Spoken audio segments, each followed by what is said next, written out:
Good Shabbos. This week's Parsha is Bahaloscha, and I believe that this week's portion could be very relevant to what's topical in the news every day. And therefore, I want to speak about racism. And it's obvious, I think, that everybody is a racist to a certain degree. I'm not sure if everyone appreciates me saying that, but we all have a certain amount of prejudice against people who are different than ourselves. It might be very, very deep. It might be on the surface, but everyone has a tinge of it. And I think this week's portion could help us understand the nature of racism. And as a result of understanding the nature of it, perhaps it will help us get past it and go beyond our normal racist tendencies. So to speak about racism, I think we have to speak about tribalism. I think we have to speak about the idea of Lashon Hara. And we have to speak about the idea of just general human desire. And all of those things are in this week's portion. The beginning of the portion starts off with a discussion of the tribe of Levi. And it tells us that the tribe of Levi should be separated and is purified and has different jobs than the rest of the Jewish people, and even distinct from the Kohanim, which are a subset within the tribe of Levi. So right there you see that tribalism is something which we find within Judaism, we find within the Torah, and we find within all societies and all cultures. And even though you would think, oh, there's a difference between a Kohen, a Levi, and Yisrael, and the tribes don't make a difference, in earlier times it made a big difference which tribe you were in. So much so that at the end of the book of Bamidbar, the end of the book of Numbers, it talks about how one tribe was saying, we don't want the women from our tribe marrying out of the tribe, because then the inheritance might go to another tribe. They're very worried about the land not being completely within their tribe. So there was always a rivalry between different tribes. And in Jewish history, if you know your history, there was also Yehuda and Binyamin. There was the tribe, and that's why it's called Judah, and we're called Jews. And the rest of the Jewish people were called the 10 tribes, which were eventually lost. And there was this tremendous rivalry and even wars and differences between the different tribes within Israel. So tribalism is something which is natural. And we know that from just looking at different cultures and societies throughout the world and throughout time. And I think that's very basic, because we know that human nature is such that we have to always be concerned. We're always normally and naturally selfish. And that selfishness spreads out to not only ourselves, but our immediate family, our extended family, our community, and eventually to our tribe. And there's this understanding that we think that there's a zero-sum game. If we have, then somebody else has to be lacking. If they have, then we're lacking. And the only way that we could have what we need, not just to have more, but even to survive, is to make sure to put down somebody else, to conquer them, to take their goods and their wealth, and use it for ourselves. That's the natural human nature, which we find even there's studies done on Amazonian tribes. Their nature was to attack the tribe next door, or even the community or the village next door, kill the men and take the women. That was the way human nature worked, and it still works that way to on some level. So the problem with that, of course, is that we automatically then look at other people who are like us, and we say they are the ones we have to support, they are the ones we love, they are the ones we care about, and we're going to therefore see the others as an enemy, or another type of people that we feel that we have to either take advantage, or we look down on them and consider them almost subhumans in order to be able to rationalize our need for attacking, killing, taking advantage of them, putting them in slavery, and whatever else has happened throughout human history. That's the problem. But it's also, of course, a benefit when it comes to survival on a very basic human level. Now, let's extend that to Lashon Hara. Lashon Hara was at the end of the portion. The end of the portion, Miriam and Aaron the brother and sister of Moshe speak Lashon Hara, have negative talk about Moshe, their brother. Now, interestingly, not only that, it says they talked about him that he married an Isha Kushis, which seems to be either an Ethiopian or a black woman. So it actually is even racist in the context there. But forgetting that for a second, I think it's important to understand that Lashon Hara, speaking ill about somebody else, is also part of the same idea, that we have to feel superior to someone in order to feel that we are deserving of something and not them. So we put somebody else down, and instead of raising ourselves up, sometimes the way we raise ourselves up is by putting somebody else down, and therefore we accept Lashon Hara, we accept some negative talk about somebody else, negative tidings about another person.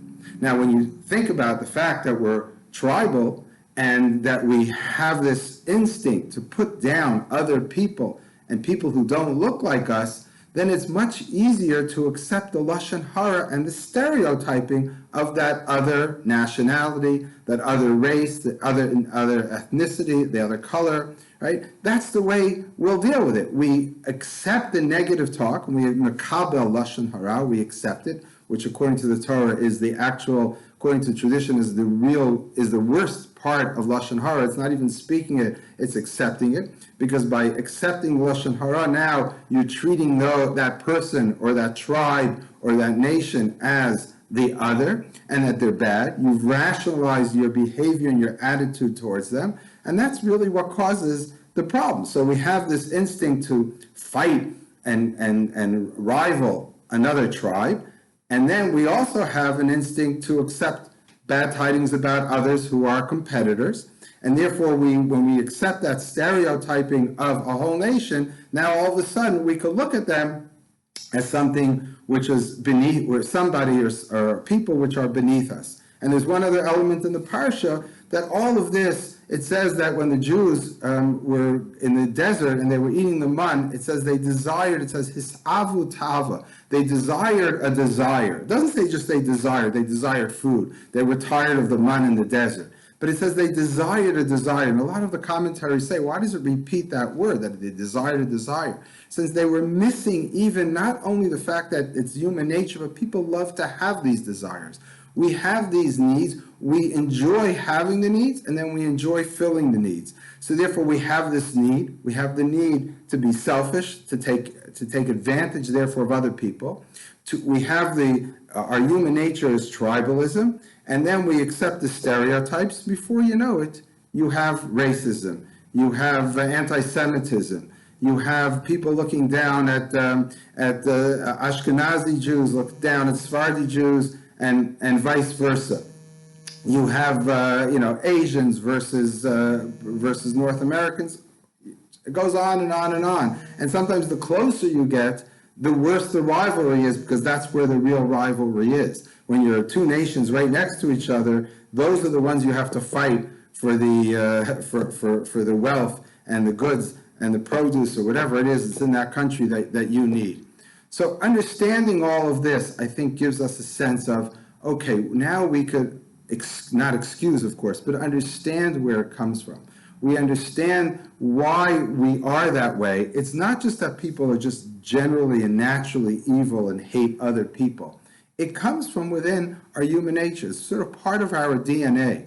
But the purpose of our lives, of course, is to rise above that. The purpose of everything that we do in life is to not accept Lashon Hara, not to accept the stereotype, not to be tribal. So although the Torah understands tribalism and divides us into Kohanim, Leviim, and the 12 tribes and divides up the lands, I believe and I understand it to be a concession to human nature.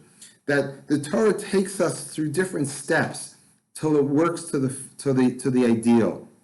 And the ideal is to come to a point where we rise above it. It would be better if there wouldn't be tribes. It would be better if there's a tribe of Reuven, there's a tribe of Shimon, there's a tribe of Yisachar, tribe of Yisavulun. Wouldn't it be better if they all intermarry? Everyone intermarries, and before you know it, no one's worried about the other tribe because we're all related. And you could almost, you can't even tease out the different lineages, and everyone's the same. It's one big community. Well, then you could expand that, and you could talk about doing that interracially. Now, of course, I'm opening up a can of worms because we're going to address you will then address the issue of intermarriage. We'll leave that on the side if you don't mind for now.